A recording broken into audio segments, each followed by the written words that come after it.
guys, welcome back to my channel. Today I wanted to talk about a case that, if you haven't heard about it, it's absolutely insane. It's like triggered me since I've heard about it. It's like all I can think about, and I literally update and look at the news like every fucking hour of the day.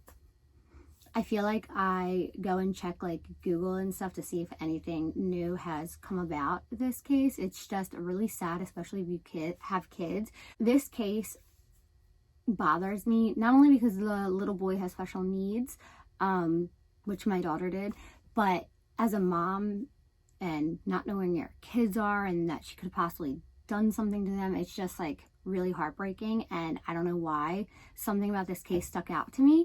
I just can't get it off my mind, and I thought it was something that I wanted to share. I'm just going to jump right into this and talk about it. So you might have heard of it, you might not have. I feel like it's gaining more momentum. It is the Lori Vallow case and Chad Daybell. So I'm going to kind of give you a little brief synopsis and run down a timeline of events. So basically, Chad Daybell owned a publishing company, and he published books about the end of times. I believe he wrote a few books about the end of times, Armageddon type of things. And he ended up believing that he's like a god sent from wherever and things like that. And then there's Lori Daybell. She was married 3 times, and she was married to Tylee, which is her daughter. She's 17.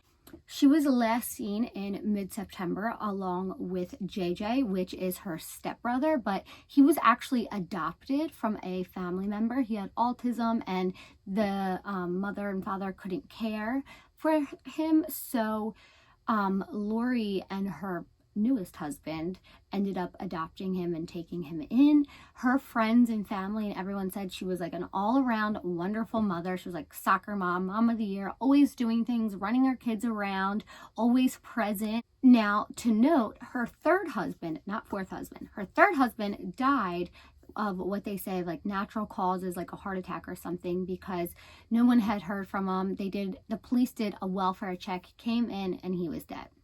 But no charges were made, and the death was ruled a heart attack. So this was Tylee's dad, and again, she's 17. So when he passed away, it's good to note too that his family members, while Tylee was like grieving and sad, said how Lori just seemed unhinged, like she didn't care, very disassociated with the whole issue, like it wasn't even a big deal. So then moving on. So Chad Daybell had a podcast about the ends of time, and he was in a church. I'm not going to call it a cult because, you know, they don't consider themselves a cult. I think it's a cult. And it was called A People of the Times. And basically they believe that, you know, the end is coming. I believe July 20th, 2020 or July 21st, 2020. And basically, you know, they doomsday prep, things like that. So he had a podcast, you know, talking about that. She first appeared on his podcast in December 2018. She started really getting into it. At this time, she was married. She started getting really into it, like hardcore.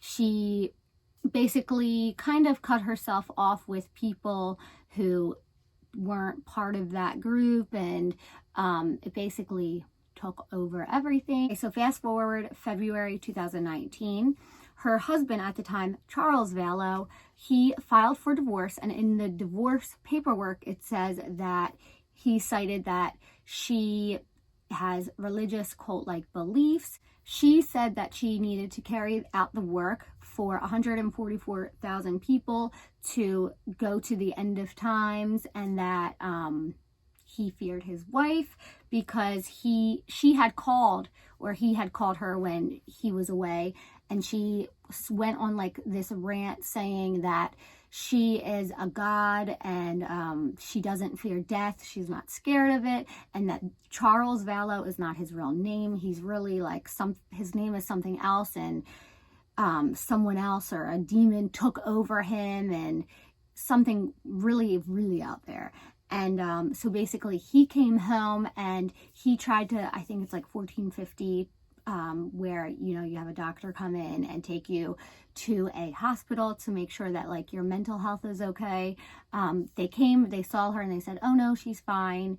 They left, nothing happened. And so basically ended up getting the divorce. She ended up getting married, I believe, like 4 weeks later to Chad Daybell. But it gets even weirder. If you think that's strange, it gets stranger. So fast forward a few months, Charles Vallow went to the house to get some, I think, pick up some belongings, and Tylee was there and JJ was there. Lori was there.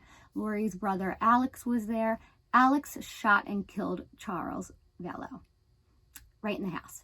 And the police came, and you guys can look up all this video clipping. I'm not going to put anything in because I'm not trying to get sued. There's tons of video of her with Charles Vallow in the house after he's been shot, laying on the ground, and she's smiling, laughing with police officers, being coy, saying how, oh no, she just moved in, sorry neighbors, this is weird, all the police are out here, like acting like it's no big deal. She ended up having a pool party later that day in the same house where that happened, where her daughter Tylee and JJ were in the house. Her brother Alex didn't get any charges against him. He claims that Charles came after him with a baseball bat and he shot him and killed him. So there's that. Totally nothing happened. Done. Moved on. 4 weeks later, so coincidentally, Chad Daybell's wife ended up dying of non-suspicious circumstances. And by this I mean she had said that someone shot at her with a paintball gun when she was like unloading groceries from her car. And her family said that, you know, now looking back, it probably wasn't a paintball gun. It was probably something else. And after that, a few days later, she went to bed and never woke up. They just thought it was natural causes. Swept it under the rug and buried her, funeral, everything. Now that this is all coming out, they are, I believe they resumed, I don't know. Excavated, I don't know the right word. They took her out of the ground and did an autopsy. That hasn't came out yet. What the findings were of her autopsy, not sure. But her family said she was completely healthy. She hiked. She was into nature. She was always going. She was with her kids all the time. She was really happy-go-lucky. She wasn't a smoker. She didn't do drugs. Like, she was all around a healthy woman. There was no reason for her to just go to bed and never wake up, which it does happen sometimes. And which I believe is probably why at first they, you know, natural causes, but now that so many things are piling up and people are just dropping like flies, that, you know, it's probably something to be looked into. So then fast forward, JJ, he was autistic. He had special needs. He had a service dog. Lori called the company who had the service dog, returned it, got rid of it, said they wouldn't need it anymore. Then she also told the school that they were moving and he wouldn't need to be in school anymore because they're going to be transferred. But yet they found on her phone that she was still checking the class, like a dojo app type of thing where you could see what's going on through the app. Like you have to have like a special link and stuff. She was checking it every day, even after he was missing, which is like really creepy, and I just don't understand why. In September of 2019 is when Tylee was last seen.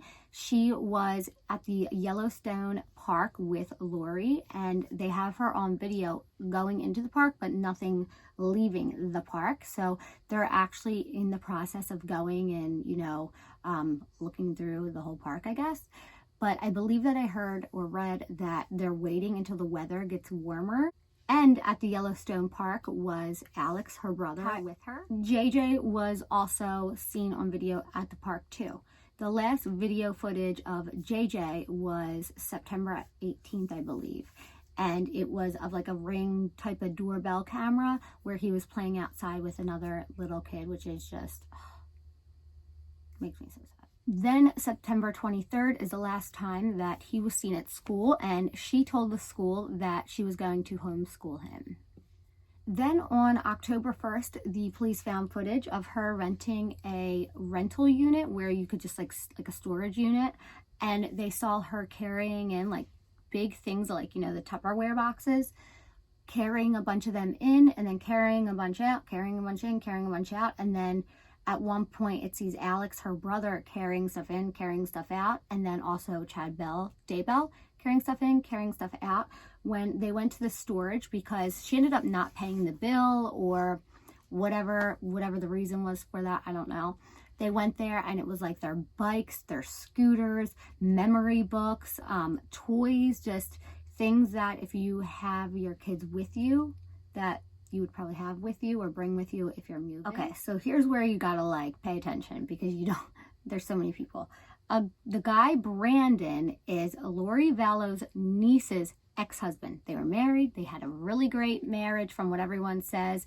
They were happy. Their kids were happy. Everything was all good until Lori started getting Melanie, which is her niece, like into this whole religion. And then Brandon says that she quickly changed. She wanted a divorce. She divorced him like instantly. Basically, he said one day he was like leaving work or doing something outside or whatever. He was shot at by a Jeep Wrangler that had a silencer on it, but thank God it missed. And he filed that police report. And when the police looked into it, so the Jeep Wrangler was registered to Lori's ex, Charles Vallow, which her brother. The ex-husband, Brandon, says that he says that Melanie has 1 million reasons to kill him. You get what I'm saying? And he claims that Melanie, the niece, knows the whereabouts of Tylee and JJ. Court records just came out like within the past few days that Melanie says, I know nothing, I don't know anything, blah, blah, blah. Why, you're basically talking bad about me to down me because I divorced you. That's not true. Denied it, but I'm not buying it. Brandon claims that he asked where JJ and Tylee were and that she said some kids are just full of light and instantly, just like that, they can go into the dark. That's quotes. It's in court documents. That's sad.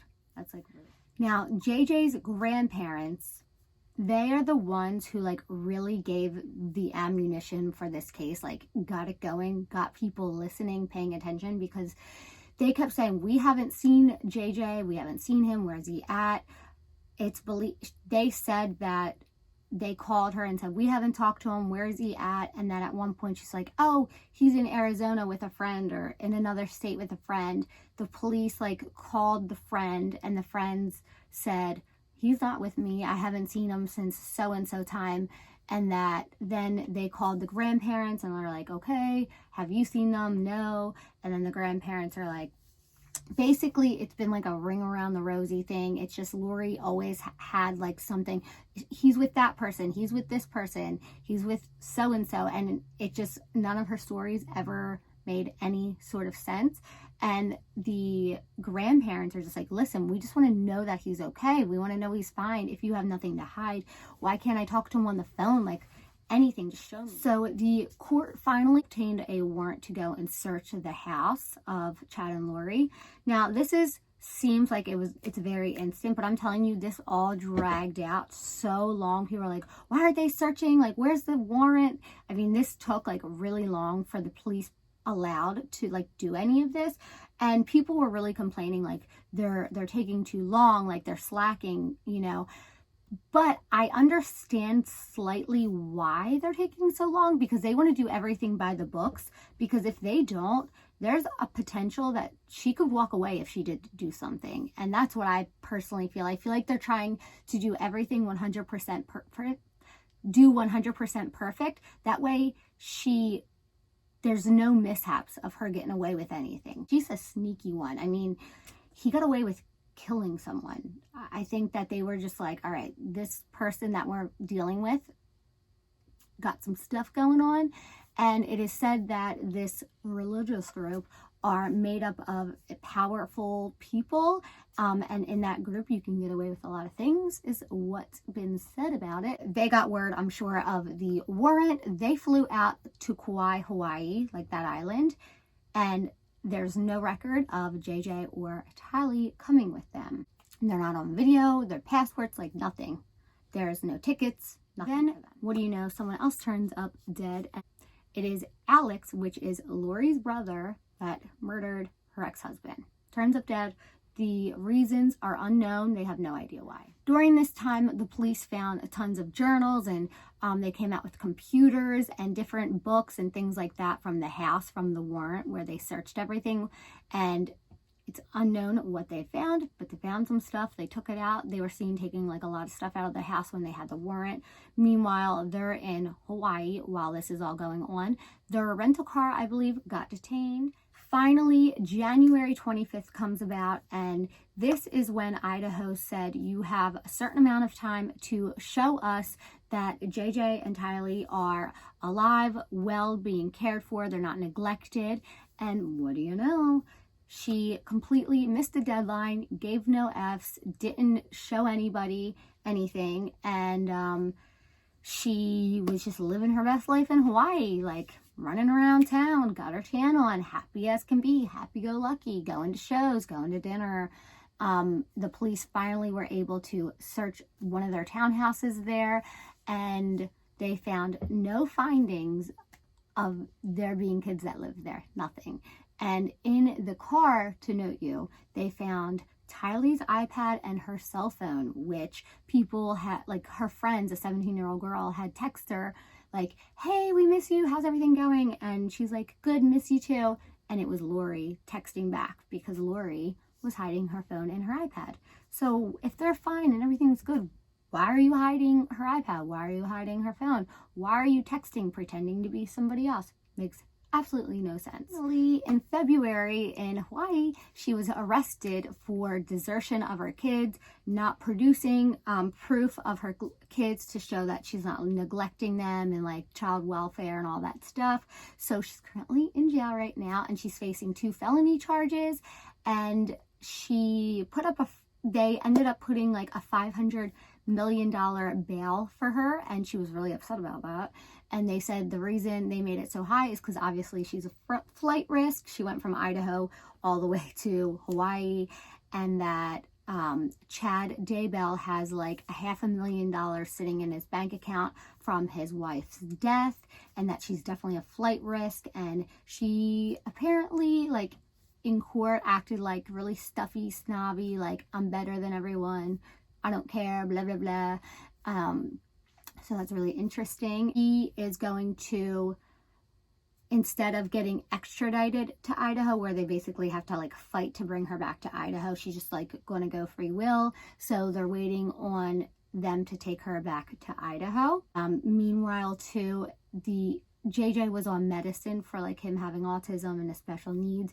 His prescriptions haven't been refilled since September, which was when he was last seen. I hope you guys enjoyed this video, and I don't know, if you guys know any new information, anything, let me know. Share it below, because I love watching videos and just learning more. I just want to know everything that's happening with this case, because it kills me. I love you guys. I hope you subscribe, and I'll see you soon.